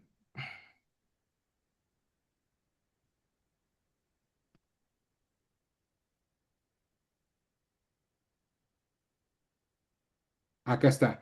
En 1555 hubo un decreto que se llamó la Paz de Augsburgo, ¿sale? Y esa Paz de Augsburgo fue el primer intento de apaciguar las diferencias entre las diferentes confesiones cristianas que había en la época, ¿no? Y digamos, el lema que tenían era el de cuius regio, eius religio, ¿no? Ese cuius regio, eius religio es lo que va a citar precisamente Anderson cuando dice que en la antigüedad, los masones tenían que practicar la fe del estado donde vivieran. Era eso. O sea, si tu monarca o en este caso el noble que tenía el dominio feudal era protestante, todos eran protestantes. Si era católico, todos eran católicos, ¿no? Si era judío, todos eran judíos. Entonces, de esa manera, los constructores eran judíos, eran protestantes, o sea, tenían que apegarse a la religión que establecía el cuius regio, eius religio. Eso sería tal vez la mejor respuesta que te puedo dar, querido Jaime. Muchísimas gracias. Un abrazo y felicidades por el esfuerzo a los organizadores. Gracias, gracias, mis hermanos. Continuamos con las preguntas. ¿Alguien desea hacer algún comentario, alguna pregunta? Gracias, Jaime. Un gustazo saludarte, mi bro. Abrazote. Fuerte abrazo hasta el bello Jalapa, pues. Gracias, igualmente. Entonces, Jaime, Guadalajara. Saludos.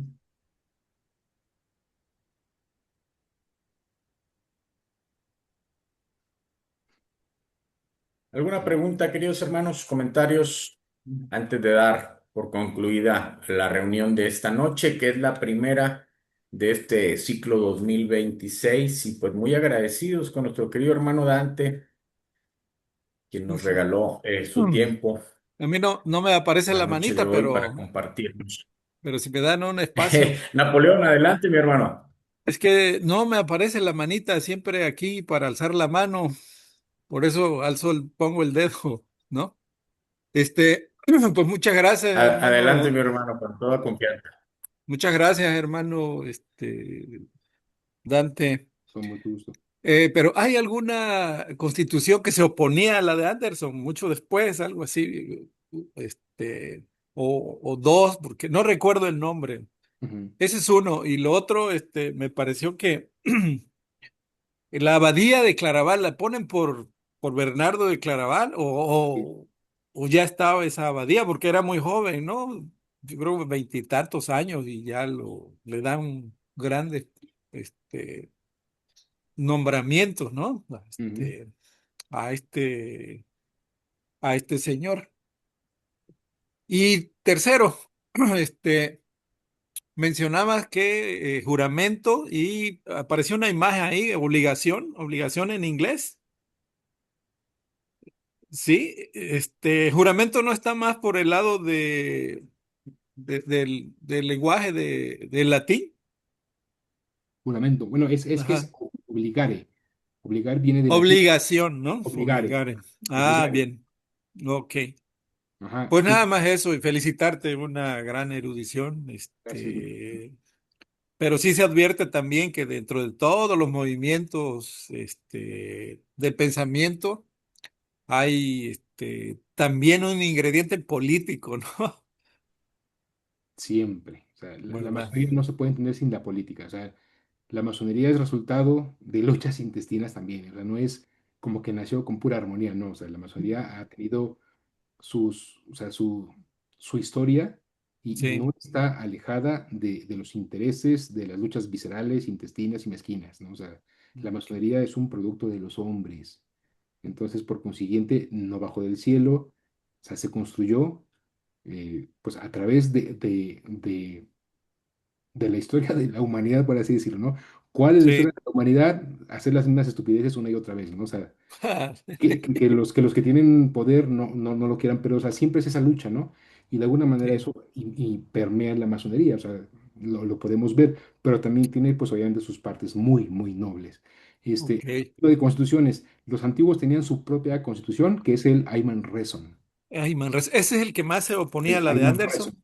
Pues no es que no es que se opusiera, sino es que es una Ah, visión distinta, porque los antiguos ellos abogaban por mantener la tradición cristiana digamos, ya, dentro de los rituales, ¿sí? ya, ¿Por qué? O sea, porque muchas veces cuando pensamos en cristianismo, pensamos como que lo vemos como oscurantismo, ¿no?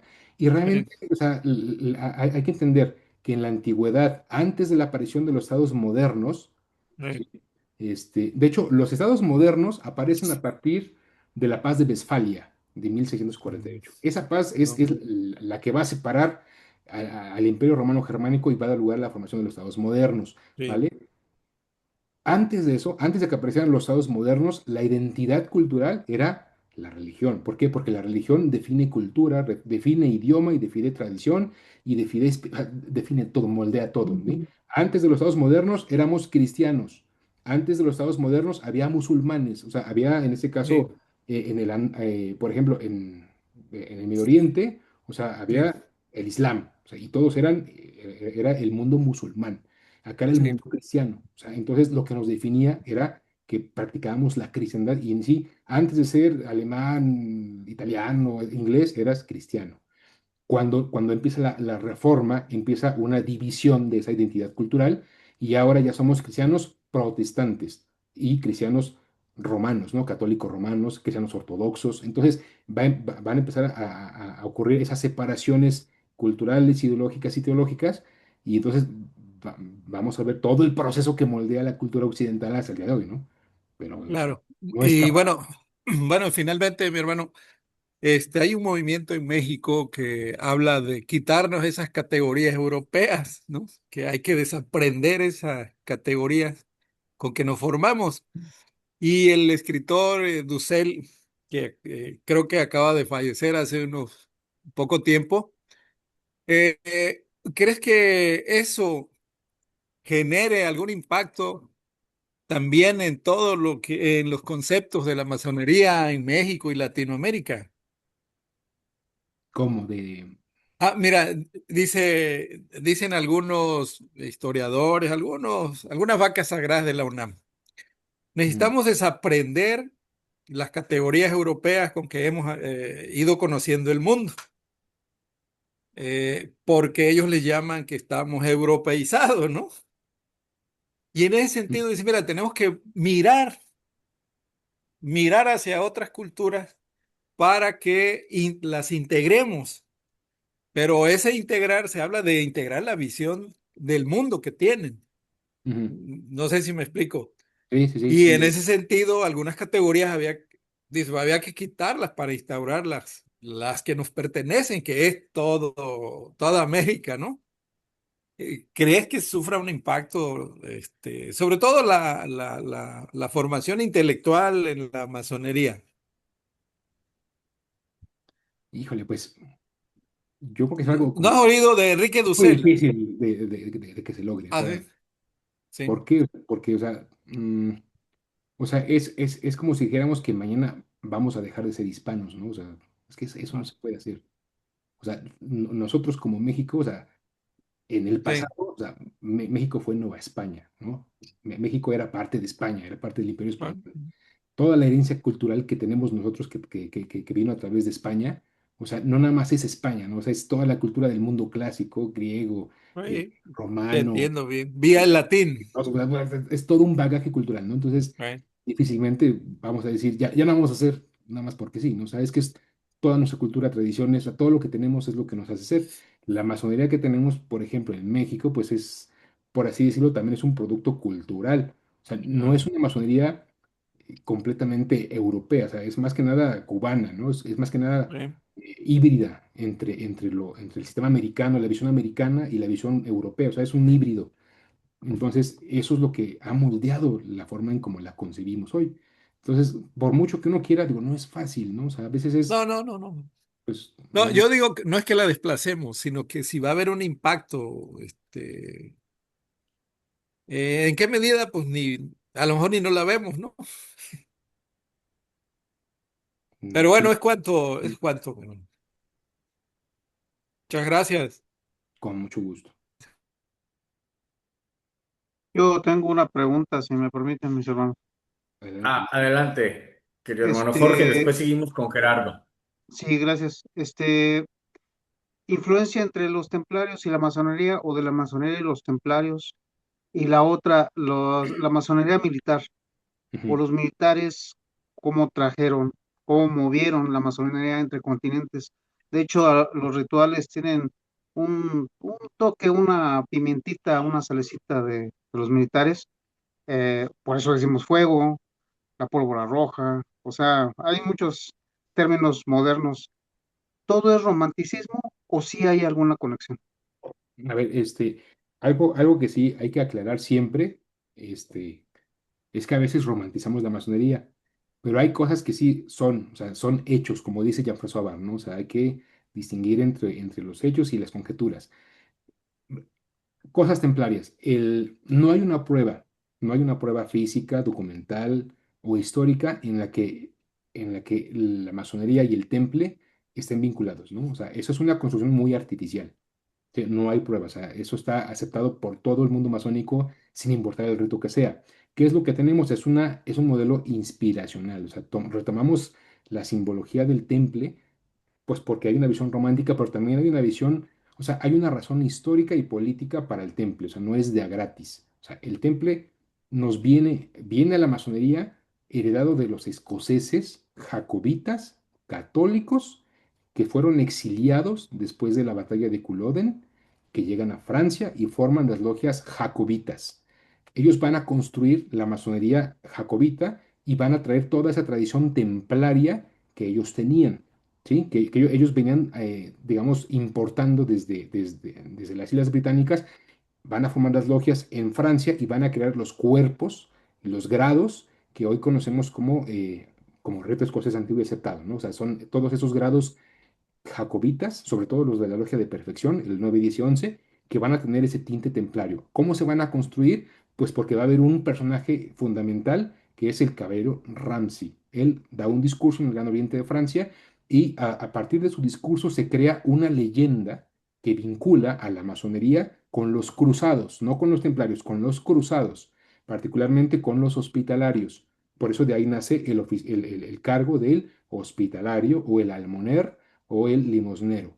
Estos cruzados, de acuerdo al discurso de Ramsay, pues básicamente van a llevar la operatividad de la construcción a Jerusalén y ahí es a donde va a aparecer este emblema famosísimo de la trulla y la espada, ¿sí? Pero es una construcción artificial.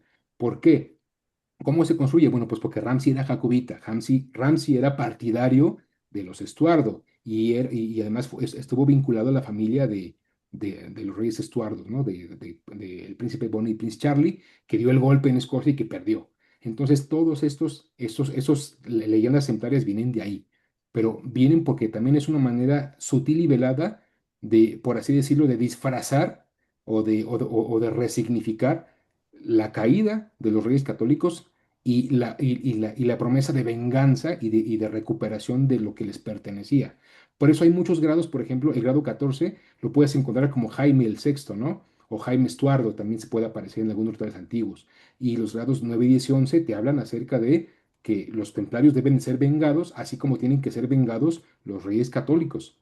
¿Sí? O sea, viene de ahí. En la parte de los militares son los agentes que llevaron la masonería a muchas partes del mundo. Principalmente en las colonias americanas, la masonería llegó a través de militares irlandeses.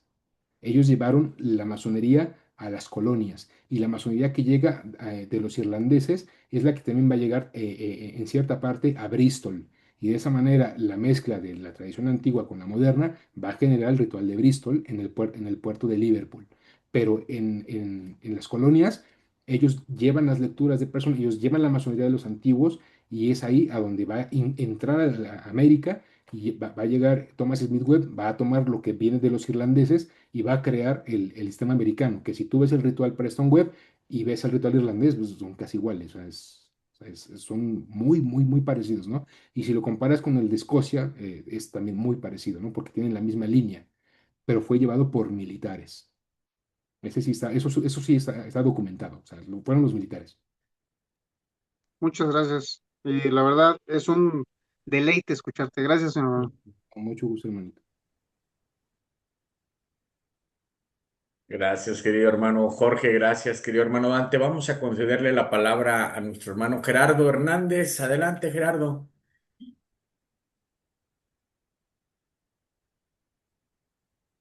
Puedes activar tu micrófono con gusto. Ahora sí. Hola, buenas noches, ¿sí me escuchan? Adelante, Gerardo. Un gusto, mi hermano. Adelante. Bueno, pues en primer término agradecer aquí a la organización de esta charla que tuvimos, al querido hermano Dante también, porque creo es muy importante acudir a los orígenes de la masonería justamente en un país como el nuestro, ¿no? En el que de algún modo se impone la masonería liberal y básicamente pues no solo desconocemos y a veces casi hasta se escupe sobre todo el tema religioso, todo el tema de la Biblia, dando cuenta de un total desconocimiento de cuál es el origen de la masonería. Cuando se propuso este tema, yo pensé que se iba a hablar acerca del rito escocés rectificado o por ahí de algunos ritos suecos o alemanes que son exclusivos también para creyentes cristianos. Sin embargo, también me puse a pensar y dije, bueno, desde el punto de vista histórico, pues la masonería siempre ha estado de alguna manera influenciada por el cristianismo. Lo vimos aquí en la producción de los antiguos deberes, pues era una masonería católica y ya en la masonería moderna, con las condiciones de Anderson, pues una masonería cristiana protestante. Al final de cuentas, pues cristianismo, ¿no? Y justo ahorita con los comentarios anteriores me resonó algo, porque pasa algo muy curioso, como se mencionó, la masonería que llega al continente, pues es la masonería de los modernos, que es esta masonería que de alguna manera le abrió la puerta al deísmo, incluso al ateísmo, por ahí, si hacemos un exégesis legal o hermenéutica de las constituciones de Anderson, se dice que un ateo estúpido podría entrar a la Mm, masonería si no comprende bien el arte, pudiera no comprenderla bien y estar ahí. Hay un autor masónico que es Patrick Négrier que se encarga de estudiar esta situación y explica muy bien cómo de alguna manera el ateísmo incluso se abrió ahí, ¿no? Pero volviendo al punto, la masonería que llega al continente, a Francia principalmente, pues es la de los modernos, pero también a través de esos inmigrantes que eran partidarios de los jacobitas y eran católicos. Eh, Hay un ritual que es el ritual de Berna en Suiza, que quisiera de aquí darle lectura para ver un poquito de cómo se hace este cierre o esta delimitación también a hermanos cristianos. Y es en los preliminares de la iniciación del grado de aprendiz. Se dice, si alguien se sorprende de que en la sociedad de francmasones se admiten distintamente a gentes de diferente religión, es necesario observar que no se puede recibir más que aquellos que llevan el nombre de cristianos y que si se encuentran en ella infieles, como los judíos o los turcos, etcétera, etcétera, ¿no? O sea, se hace una categorización incluso de infieles a las personas que practican alguna otra religión. Entonces, es algo curioso porque, insisto, la masonería que llega al continente es la de los modernos, pero parece ser que se sigue de alguna manera dando prioridad aquí al aura cristiana. No sé, mi hermano Dante aquí qué podría decirnos sobre esto, sobre la masonería que llega al continente, si realmente es más ecuménica, perdón, o sigue siendo totalmente cristiana. Bueno, bueno, ahora sí que es un muy buen comentario, mi hermano. La masonería que llega al continente efectivamente es la masonería de los modernos y el rito francés es la adaptación cultural de la masonería de los modernos de 1717 al contexto francés, ¿vale? Eso sí, pero cuando llega la masonería de los modernos, la realidad es que todos los masones franceses eran cristianos. Entonces, por ahí, bueno, ahorita no lo tengo a la mano, pero en el libro de Jean-François Barre, en el de la francmasonería a través del verbo, hay un capítulo, ahorita no me acuerdo exactamente cuál es, pero bueno, prometo investigarlo, pero hay una parte a donde él dice, ¿no? O sea, que realmente en las logias francesas no se admitían judíos, ¿sí? Digamos, durante el siglo XVII y el siglo XVIII no se admitían judíos. ¿Por qué? Porque la masonería continental era de cristianos. ¿Por qué? Porque la identidad cultural era el cristianismo, ¿sí? Los judíos eran una minoría, ¿vale? Desde la Edad Media siempre han sido una minoría y hubo épocas en las que fueron perseguidos, hubo épocas en las que hubo paz, pero bueno, siempre fueron una minoría, nunca han sido una mayoría en el continente, bueno, en Europa continental.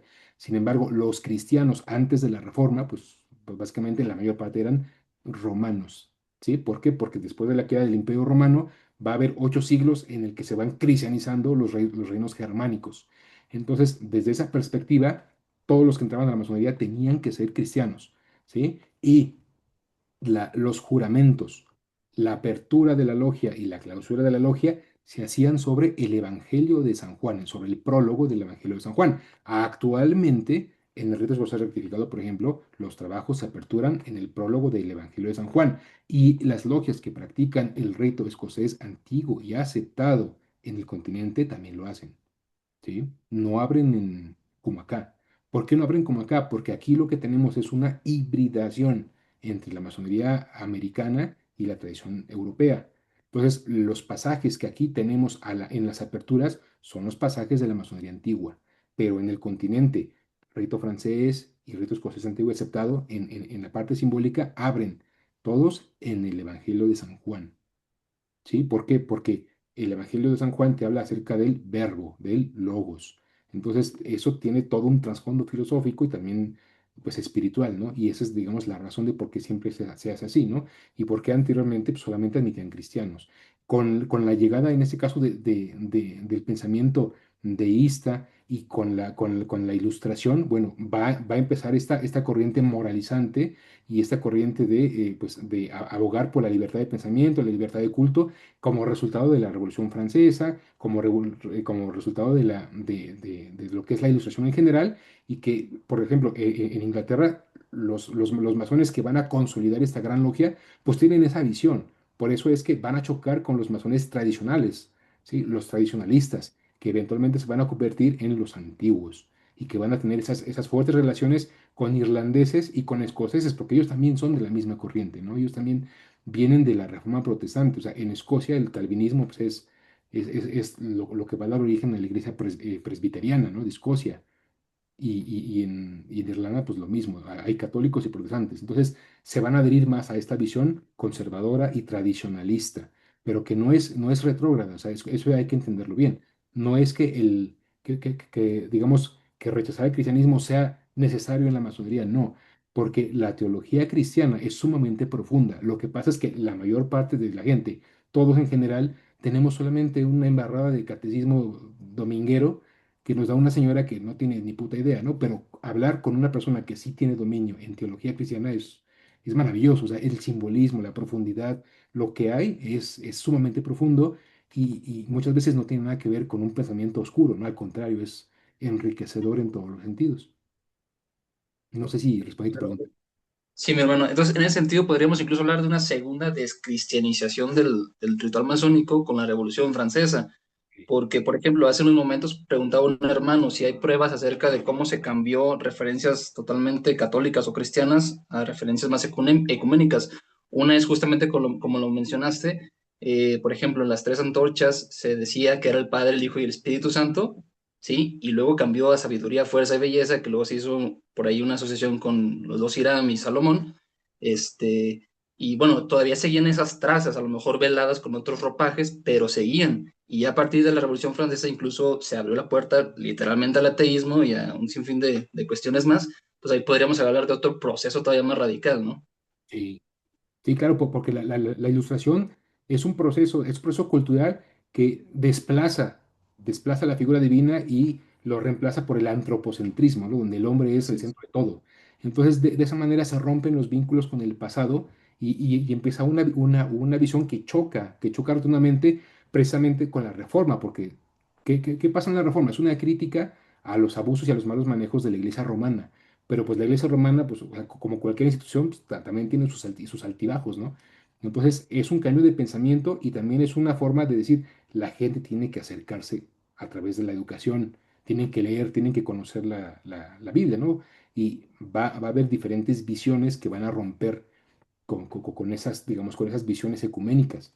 Entonces, Anderson lo que hace simplemente es tomar como base un manuscrito que no tiene raíces fuertes, o sea, que no alude a una visión cristiana en particular, va a tomar el concepto ecuménico que toma de Calvino, del gran arquitecto del universo, lo va a introducir, va a retomar los mitos fundacionales de, en ese caso, de Euclides y ellos, y George Payne va a meter las regulaciones. O sea, esencialmente las construcciones de Anderson, o sea, tienen esa parte y hablando, digamos, espiritualmente, la parte es importante es la tolerancia religiosa para que pueda ser una fraternidad a donde puedan convivir. Y esa fraternidad también la vamos a ver en la sociedad, en la Royal Society of London, ¿no? La de ciencias, que es la hermana intelectual. O sea, van de la mano porque participan las mismas personas. Pero es una visión que busca ser ecuménica para evitar los problemas del pasado, ¿no? Y ahí por ahí puede entrar, por ejemplo, esta visión de los ateos en la masonería heterodoxa y adogmática, pues es que es la regla, ¿no? O sea, como en el Gran Oriente de Francia. Pero en la masonería que está enfocada en el crecimiento personal, a donde el hombre es el objeto de trabajo y de estudio, pues es un poco complicado que tú puedas pronunciarte por ser ateo en un sistema que te exige que para que tu juramento sea vinculante, tú creas en una realidad que te trasciende, ¿no? Y a donde, por ejemplo, la figura de Cristo es el arquetipo iniciático por antonomasia.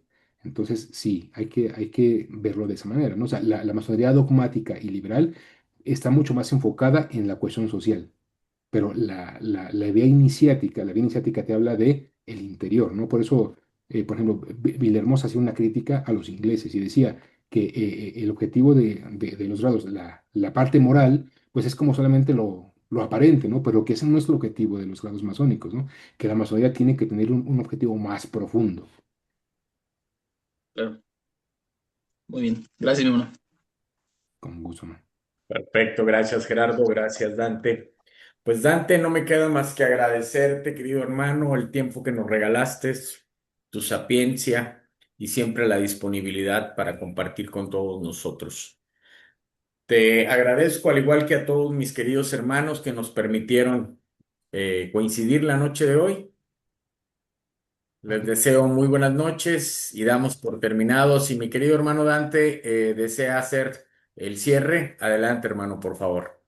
Sí, nada más que hay un hermano que me dijo que le respondiera una pregunta, se llama Abraham López. Ah, ok, adelante. No encuentro el chat. Bueno, por ahí no lo veo. A ver, Hermano, si muy gustas bien. la pregunta o ya la encontraste. Adelante, adelante, antes de cerrar, con todo gusto. Muy bien, la Contigo. pregunta dice, ¿cómo definirías desde la dimensión ontológica, dado que sus rituales son diferenciados? Esto haciendo el comentario de, bueno, acá se deja ver que la masonería breva de conocimiento hermético de épocas antiguas. Luego, entonces, si pudieras definir la masonería con palabras, no importa que sean subjetivas, ¿cómo definirías la dimensión ontológica, dado que sus rituales son diferenciados? La dimensión ontológica. A ver, otra vez. Claro, el mensaje del hermano Abraham dice, mi hermano, muchas felicidades, mucha información muy interesante de verdad. Acá se deja ver que la masonería breva de conocimiento hermético de épocas antiguas. Luego entonces, si pudieras definir la masonería con palabras, no importa que sean subjetivas, ¿cómo la definirías desde la dimensión ontológica, dado que sus rituales son diferenciados? Ah, ok, ok. Bueno, pues independientemente, por ejemplo, de los rituales, porque al final de cuentas los rituales solamente son instrumentos, la masonería es una escuela de virtud, una escuela de virtud eh, que busca acercarse a la verdad, ¿no? Acercar la verdad a aquellos hombres que la buscan y la desean mediante un velo de símbolos, ¿no? O sea, para mí es eso, o sea, es simplemente es una escuela que busca que busca, mediante la vía de la iniciación, reducir la distancia que hay entre el hombre y Dios. O sea, para mí eso es la masonería. Y ocupa las alegorías de la construcción para la construcción interna del hombre, ¿no? O sea, de su espíritu y de su corazón. Así es como yo lo vería, independientemente de qué ritual se practique, esa es la visión que yo tengo de la masonería.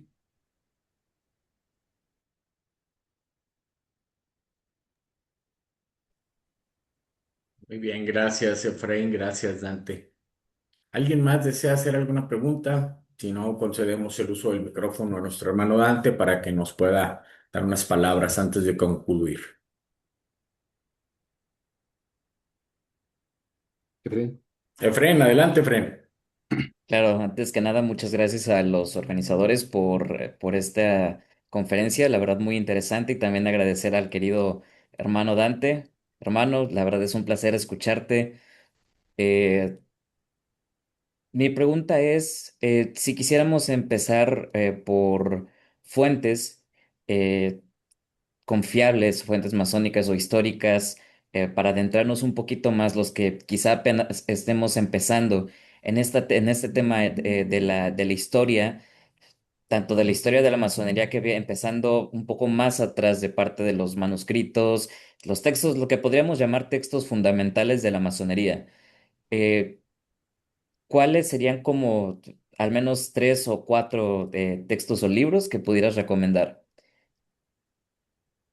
Pues, híjole, yo recomiendo mucho el libro de Barr, de Jean-François Barr, La masonería, el francmasonería a través del verbo.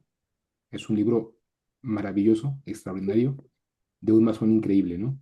El libro de Regla Benedictina y Ritual Masónico de Carlos, del hermano Moreno. Alberto Moreno Moreno. Pedro, también es un libro fantástico porque nos ayuda a entender la dimensión histórica del, de la operatividad hacia la especulatividad y la impronta de los rituales monásticos en los rituales masónicos.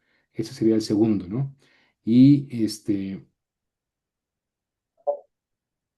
otro más así que recomendaría que valga la pena leer, pues está este libro, a ver, para los que van empezando, este libro es muy bueno, porque te da Ok. nociones, Ay, no lo alcanzo. buenas nociones para entender cómo funciona la Ajá. masonería y evitar confusiones, ¿no? O sea, teniendo claras esas ideas, puedes empezar a buscar otros más elaborados, pero ese, digamos, es básico, ¿no? Y yo digo, por el Moreno y Bar, hasta ahorita han sido los que más me han gustado, los que más me han instruido. Muchas gracias, hermano. Con mucho gusto.